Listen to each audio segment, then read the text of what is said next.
Hey there. I just want to talk a little bit about what I'm doing today, and that is writing and just kind of practicing recording a little bit, doing some Django music, some gypsy jazz. I'm not a Django player. I wish I was. I mean, there are times when I wish I had 1,000 lifetimes and I could spend each lifetime getting good at something. I would love to be a really good Django player. I would love to be a great blues player. But sometimes the best guys at that are the guys that dedicated their whole lives to it. And I've pretty much dedicated my life to being a jack of all trades, master of none. And that served me well professionally because it's allowed me to take on a lot of gigs, and I can fool 99% of the people, that I can play. And so it's all about fooling people. That's all I want you to learn today. No, so anyway, I just want to give you some tips if you want to try to do the Django thing. This is not a Django guitar. It's on my Django guitars are on my list, my long list of gear to get, and I'm still looking for the right one. And the good ones are expensive, so I'm probably can't really justify getting a really good one. But this one does kind of have the sound. Just kind of sounds nice.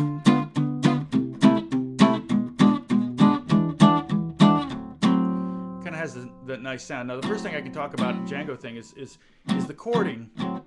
A lot of upbeats, and the tempos are pretty fast though. 1, 2, 3, 4, a lot of times.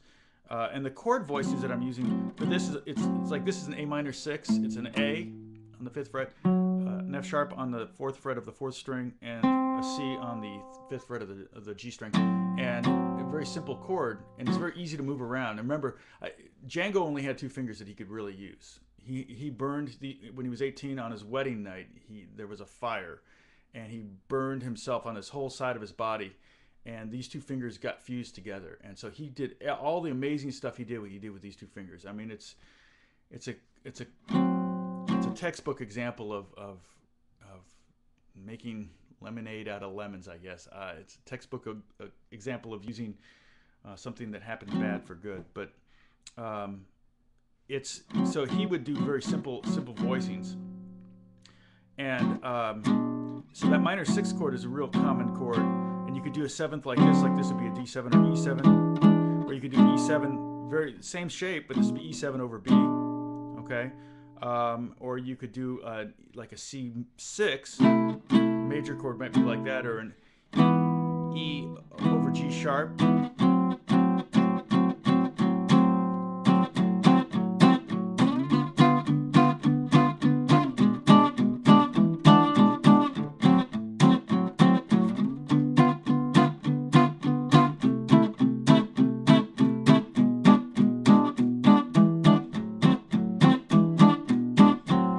So that's kind of a little tip on the rhythm playing. On the right hand, you could see what I was doing there, and I'm kind of letting go, squeezing the chords.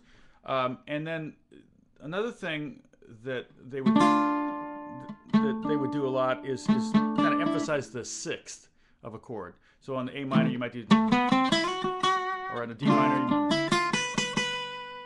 and the 9th would be another one, and the 9th. Okay.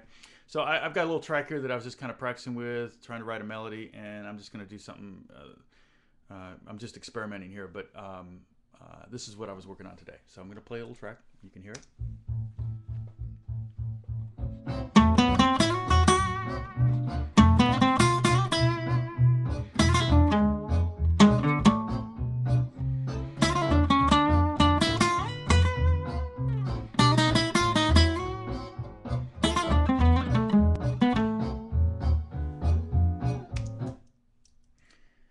Okay, so you get the idea there. I was just one of the things might notice is that I did a lot of vibrato. Okay, a lot of downstrokes over here. Get that power. Another thing that Django would do, because he couldn't use all 4 fingers, he would take 1 finger. He got really good at this. I'll just show you. He would do a chromatic thing, or he would do a slide, but he would pluck all the way up, so it would sound like he did a chromatic run. And he's amazing. Do some research on him. I think you'll be encouraged by his ability and scared by his ability because it's amazing. And check him out. So Django Reinhardt. God bless you.